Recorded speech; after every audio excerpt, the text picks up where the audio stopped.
এমন ম্যাচ এক কথায় বললে দম বন্ধ করে রাখা এক থ্রিলার। ইডেন গার্ডেন্সে আজ যা ঘটেছে সেটা যেন আইপিএলের ইতিহাসে সোনার হরফে লেখা এক রাত। লখনৌ সুপার জায়ান্টস আর কলকাতা নাইট রাইডার্স দু দলের লড়াই ছিল রোমাঞ্চে ভরপুর।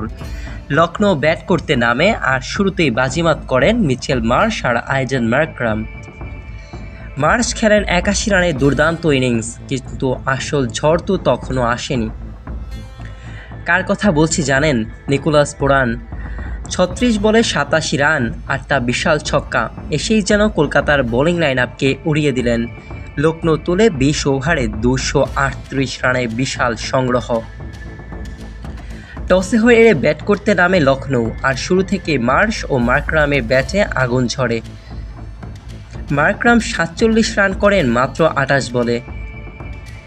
নিকোলাস পুরান ৩৬ বলে করেন ৮৭, যেখানে তার স্ট্রাইক রেট ছিল ২৪১।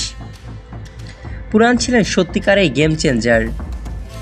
কেকেআরের হয়ে বল হাতে সবচেয়ে সফল ছিলেন হর্ষিত রানা।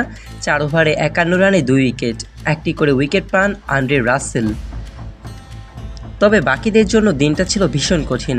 জনসন ৩ ওভারে ৪৬, নারিন ৩ ওভারে ৩৮, ভরণ চক্রবর্তী ৪ ওভারে ৩১ রান দিয়েছিলেন উইকেট শূন্য। ২৩৯ রানে বিশাল লক্ষ্যে ব্যাট করতে নেমে কেকেআরও ছেড়ে কথা বলেনি। তাদের ওপেনিং জুটি ছিল দুর্দান্ত। নারিন ঝড়ো ৩০ রান করেন মাত্র ১৩ বলে। রাহানে খেলেন ৬১ রানের ইনিংস, তাও মাত্র ৩৫ বলে, ৮ চার আর ২ ছক্কায়। আয়ার খেলেন ৪৫ রানের ইনিংস, আর শেষ দিকে রিঙ্কু সিং ১৫ বলে ৩৮ রানে এক নতুন আশা জাগান।